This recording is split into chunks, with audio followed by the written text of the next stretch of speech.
Bonjour à tous et merci de votre fidélité à la RTC. Soyez les bienvenus dans ce flash d'information que nous démarrons à Djemoul Arafat, un village de la commune de Dia Kaulak.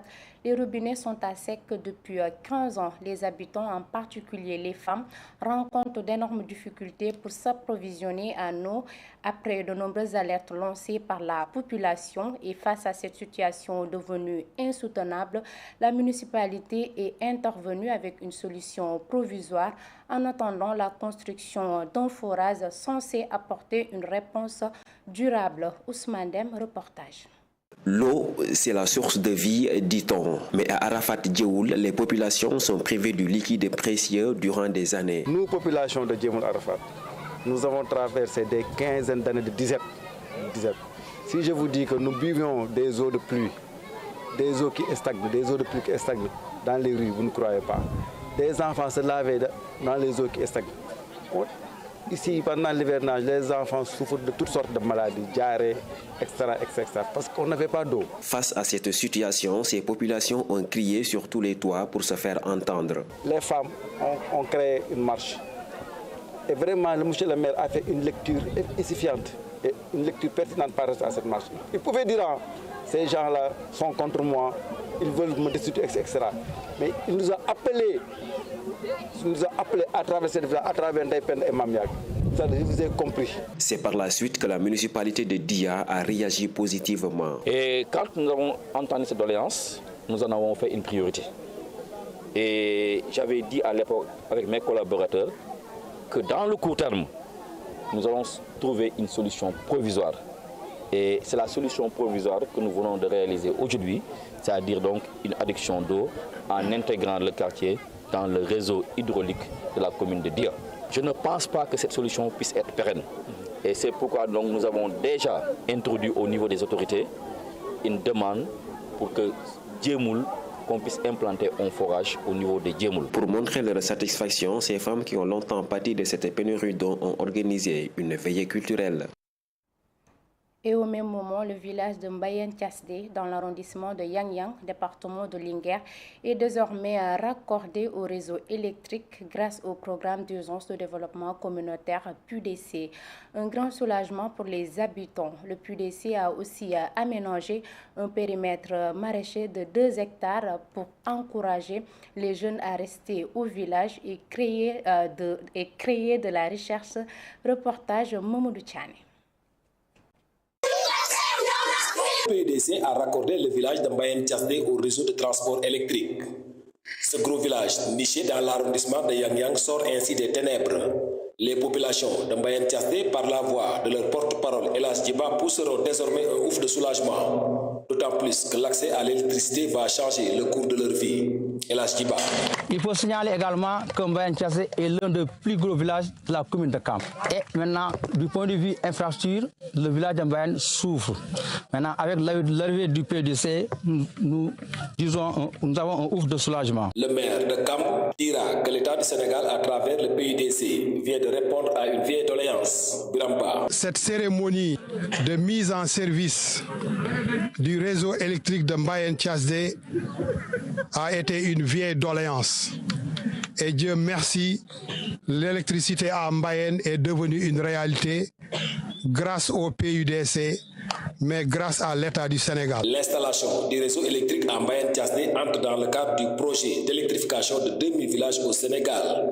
Garde Kounta est le coordinateur du PUDC. Le PUDC, pour apporter sa contribution, a mis en place un projet d'électrification de 2000 villages.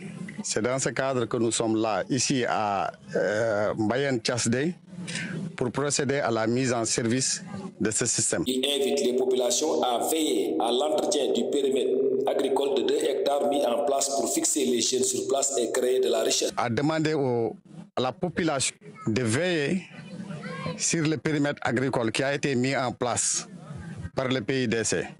Et la population se doit de l'approprier pour une meilleure gestion. Mbayen Tchasdé se situe dans la commune de Kamb, dans l'arrondissement de Yangyang. Après l'électricité, les populations réclament une route et un poste de santé.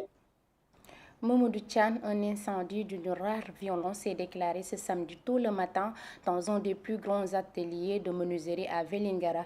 Pas de perte en vies humaines, mais les dégâts sont énormes. Tout est réduit en cendres. Malgré l'intervention des sapeurs-pompiers, la perte est estimée à des millions. Plus de détails avec Maria Maba.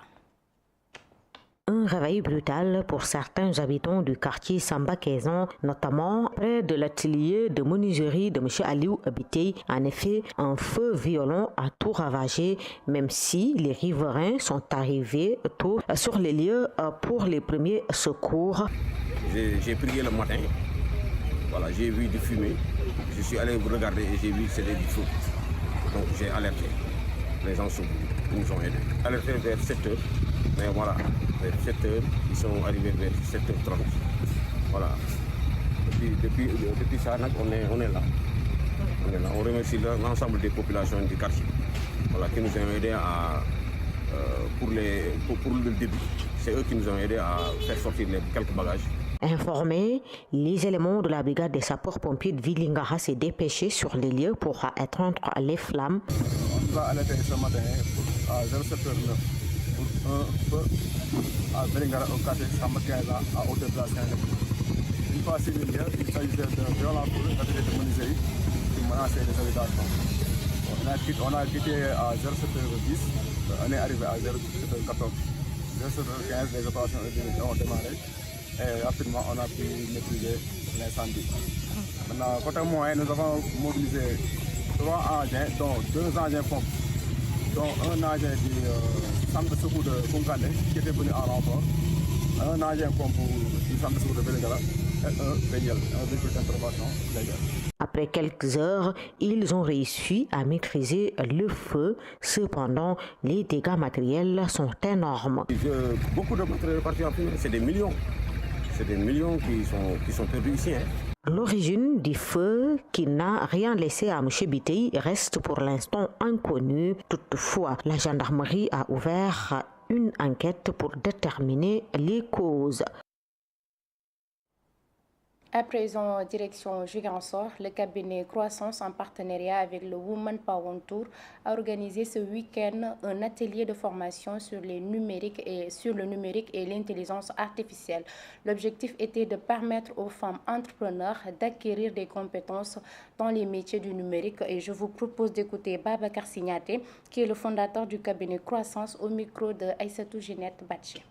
Il s'agit d'une session de formation qui a été initiée par Mme Lisa Sarr, qui nous vient de Dakar, qui est la fondatrice également de Lisa Prestige, qui a bien voulu prendre l'initiative d'organiser une grande tournée nationale qui en est à sa 2e édition, qui s'appelle le Women Power Tour, et qui fait un peu le tour du Sénégal pour capaciter les femmes dans le domaine du digital et de la commercialisation de leurs produits. Parce que vous n'êtes pas sans savoir que l'un des plus grands défis que les entrepreneurs rencontrent au Sénégal et en Casamance en particulier est lié au défi de l'écoulement des produits. Et ce défi de l'écoulement des produits est souvent lié au fait que les personnes qui entreprennent, les entrepreneurs, ont souvent une très mauvaise utilisation ou même un manque d'utilisation des outils digitaux et de l'Internet. Et elle a bien voulu, comme je l'ai dit, donc faire cette tournée pour sensibiliser les femmes par rapport à ces outils-là, à leur utilisation, mais aussi les former pour qu'elles sachent mieux vendre leurs produits. Donc c'était ça l'idée qui était à la base de cette session de formation.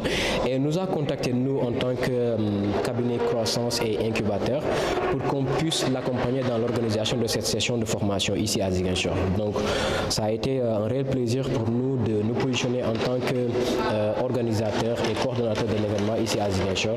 Et on vient de la boucler et ça s'est très bien passé. Oui, parce qu'on a remarqué qu'aujourd'hui, on ne peut plus parler de l'entrepreneuriat sans parler des femmes. Parce que les femmes, notamment les femmes casamançaises, sont des entrepreneurs nés.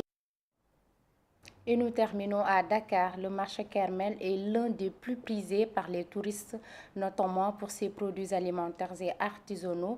De nombreux marchands y proposent bijoux et objets d'art. Mais comment attirer les visiteurs et vendre ses créations? Quels sont les secrets pour devenir un bon marchand d'œuvres d'art? Élément de réponse, c'est avec Dorine Boussoro et Lamine Boudjabi. Djilim Bao est commerçant au marché de Kermel depuis 2001.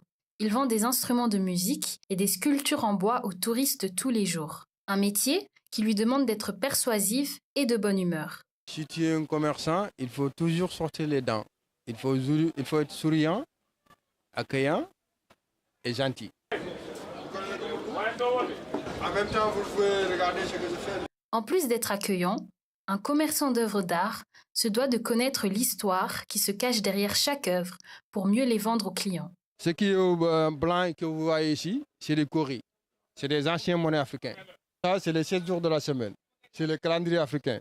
Tu le trouves seulement ici au Sénégal. Ça, c'est le lundi. Mardi, on met 2 cornes. Ça, c'est mercredi, on met 2 cornes plus la barbe. Parce que le mercredi, on se coupe la barbe par mercredi. Le jeudi, c'est le jour de mariage. On écrit l'homme à l'envers, vous voyez. Le vendredi, on porte le bonnet pour aller à la mosquée. C'est le samedi, on se peigne pour aller danser. Dimanche, c'est le jour de relax. On lève les bras, on ne travaille pas, on se danse comme ça. Voilà. Ça, c'est typiquement africain. C'est comme ça on utilise pour vendre, quoi. La particularité de Djily, c'est qu'il travaille avec ses frères, chacun ayant son domaine d'expertise dans l'art. Une seule personne réussit dans la famille, c'est pas bon. La réussite, c'est une famille.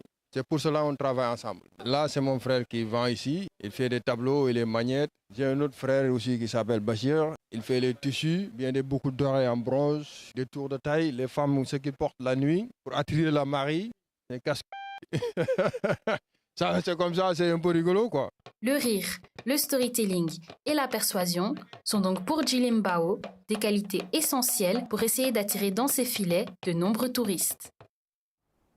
Et c'est la fin de ce flash d'information. Merci de l'avoir suivi.